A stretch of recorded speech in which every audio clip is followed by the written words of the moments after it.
You don't need to go to school. Move to New York. Right then and there, go to New York. Don't even go to school. I am Brad Little. I am a musical theater actor. I have been, a musical theater actor 40 years that I have been doing this professionally. So I have played on Broadway in 4 different Broadway shows, which include Phantom of the Opera, Cyrano the Musical, Evita, and Fiddler on the Roof. First role ever. I guess my first big role was playing Curly in Oklahoma, which is the leading role in Oklahoma. It was done in what we call a summer stock theater, which means that basically we run for a week and then we stop that show just literally after 1 week run. And we do another show. But Curly in Oklahoma was my first. Auditioned. I auditioned. It was truthfully my first, it was my second. It was my second audition that I ever had. Wanting to be an actor, my family blood is musical theater. I grew up in the theater. My father was a theater professor. So I was actually on the stage before I could even remember. I played a baby in some show that my father was doing, and so he just put me on the stage. So theater has been a part of my life. I grew up in it, and of course, like any other teenager, I rebelled against it as well. I wanted to be a basketball player.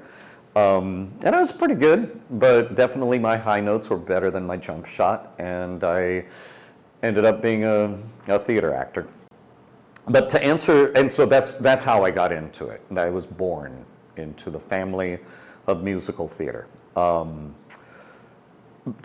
far as the audition thing goes, so in New York, a long time ago, let's just put it that way, because it's now completely changed. Let me just say, before the internet was even invented, we had a couple of papers called Variety and Backstage. And in these papers would have the listings of all the auditions that were going on in New York City. And you would just show up. You would just go in. There would be hundreds of actors there, and you would just simply get a number, sign in, get a number, and you would then come in and sing. Usually we sing 16 bars, which means 16 measures of music, and that's all you were given to sing. And then if they wanted you to sing another song, you would then sing a second song. But the audition, the object was to get past that first song.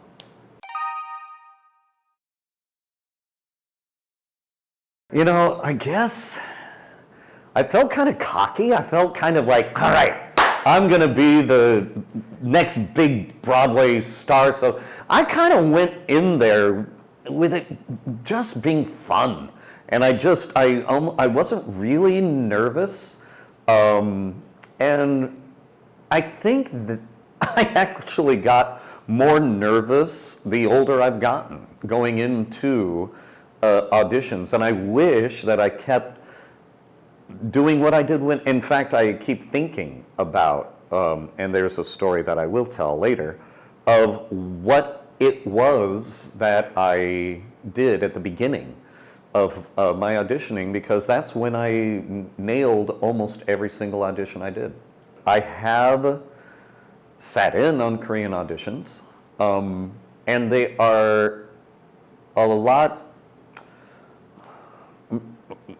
they're a lot more detailed than an American audition. In an American audition, for example, in a Korean audition, I have seen a lot of them, they have a mark that you're supposed to go to that mark and you sing.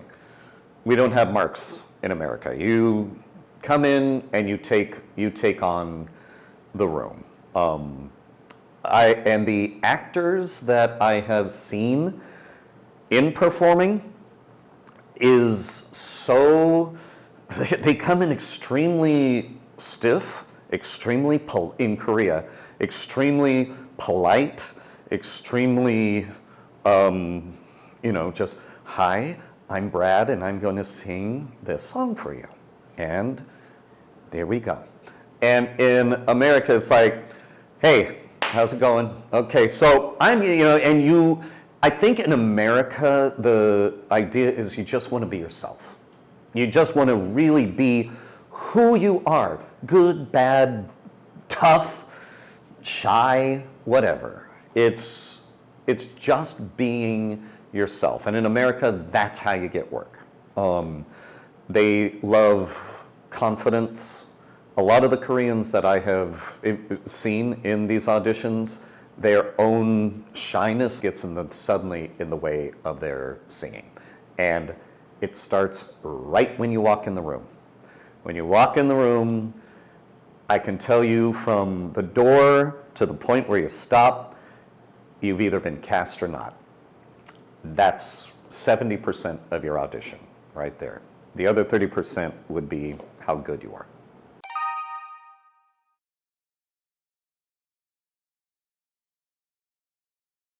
I think the key word of that question is prepare. You just have to be prepared for anything and everything. You have to have a library book filled with every kind of song, every style of song, every tempo of song. You have got to be prepared for any question that's going to be thrown at you. You said it in the question, and that's the answer to the question, which is prepared. You got to be prepared. And you've got to be, you've got to be confident and be yourself. Those truly, they sound simple, but you'd be so surprised how hard they are to do. Really, I think I lost that along the way. And I was trying to be something that I thought they wanted me to be, or something that one person said to me I should be, and it never worked. It started just tumbling, and I wasn't getting the jobs. And when I auditioned for Phantom, I actually brought back my original song, the first song I ever sang in an audition, which was "If Ever I Would Leave You" from the musical Camelot. And I sang that song for Phantom. Boom, got the gig. So it's just about being you.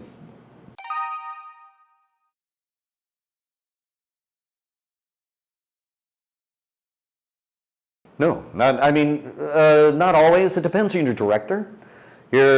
Some directors don't ask any questions. Some are very, very questioning. Or they'll test you. And again, I haven't done a lot of Korean auditions, but if in America, they will say, okay, so "If Ever I Would Leave You," that was great. Now, I want you to just take the song, and you are drenched in rain, and they give you a situation, and they will make you see how well you can act and how well you can transform what you had just done into something else, and how quick you are at that, and to see if you freak out about it or if you're relaxed enough to give it a try. This is very, very, very common in an audition in America.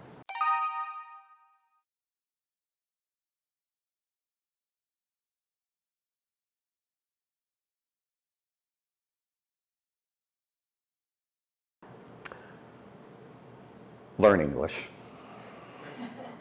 I'm sorry. That's the number one thing. Truly, it's the number one thing. And unless you are auditioning for a very Asian specific show, can you really get away with having an accent? Like you're doing The King and I or Flower Drum Song, you might be able to get away with the accent. But any other show which they are now casting, which is so many, they cast colorblind, which in translation means what was normally a white person's role is, we've got tons of Ariels that are Asian Americans or are Asian, black. Colorblind casting is huge in America. So Asians are cast in every single role. But with those roles on Broadway, you do with a Korean accent, it won't work. And so it's awful to say that English is going to be your most difficult hurdle. After you have accomplished mastering English and make it like a native sounding thing, then it's anybody's game. You just have to be talented. You have to be lucky, and just audition, and keep training and learning and dancing. The more you know, the better you're going to be. But sadly, English is the biggest problem for most of my friends here in Korea that want to be on Broadway. It's a language problem. It's the exact same thing coming here.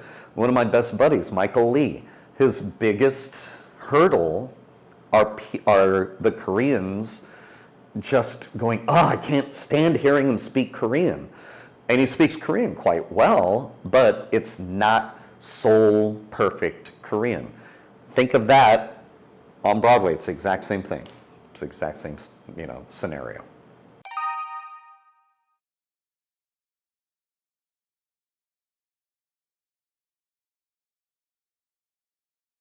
All right, yeah, okay, honestly, here I'm going to go with my untraditional way. If you are 18 years old, 17 years old, and you dream about being an actor, move to New York. Right then and there, go to New York. Don't even go to school. You don't need to go to school. Go there, and you're talented. New York is going to train you. New York is going to teach you. Go there, and if you want to really be an actor, take dance classes in New York. Take acting with other actors that are Broadway actors. Make sure that those teachers are teaching Broadway actors. Get into those classes. Take singing lessons with teachers who have Broadway actors experience. There's your school right there. There is your school. If you don't want the academics and you don't want to do any of that, and you can get away with your family not dealing with that, you're doing exactly what I did. And this is what nobody wants to hear. Nobody wants to hear that. But that is really what I would say is the best way to become an actor, because I moved to New York at the age of 19, and I studied privately myself. I saved money because, believe me, those private teachings are cheaper than any tuition at a university. And I learned so much in 3 years, much more than what anybody else learned in Michigan, University of Michigan, in any of these other, because I was working with the teachers that the Broadway people were also taking with. That's my little secret. And the other thing that I would suggest, go online, and while you're doing this, and get a finance degree. Get a business or a finance degree, because you make zero money being an actor. You make very little money being an actor, and you have to figure out a way to make that little money survivable. And the best way to do that is knowing about the best way to finance your money. And so take an online course, get a finance degree online, and then go to New York and be an actor. There's my solution to being an actor. If it wasn't for me doing that, and I did what everyone else told me to do, promise you that I would never be as successful as I am. Because if you go to school, that's the other thing that I have a problem hearing about with Korean actors, they are always going to school. And I go, how old are you? 25. 25? And you should be playing roles at the age of 21, 20. But you're still saying you have to learn? Stop learning and get into the business. Start auditioning. Start auditioning, because trust me, half of those teachers that you are learning from, they've never acted. They're just telling you something from a book. That's not how you do theater. Theater is not a curriculum business. Theater is heart, it's an art. And that you cannot learn from a book. You've got to go out and experience it life. You've got to experience life, and that's being an actor. So get away from the books and get to the business of a living. There's no better business. Absolutely no better. You name me one business where you end your day and people applaud you. Baseball players, maybe, sports, yeah. But that's what we get every day. Every day we finish our work, we have people cheering for us. It doesn't get any better than that. It's awesome. It's hard work.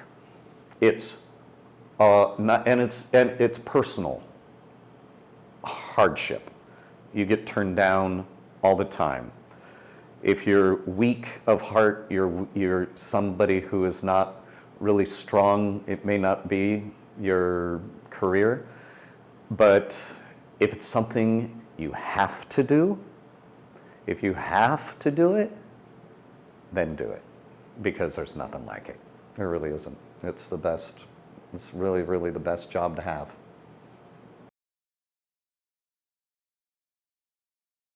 So these questions that were thrown at me, these we have, but if you have any questions, if you would like to know anything, please put them down. We will answer them as best as we can.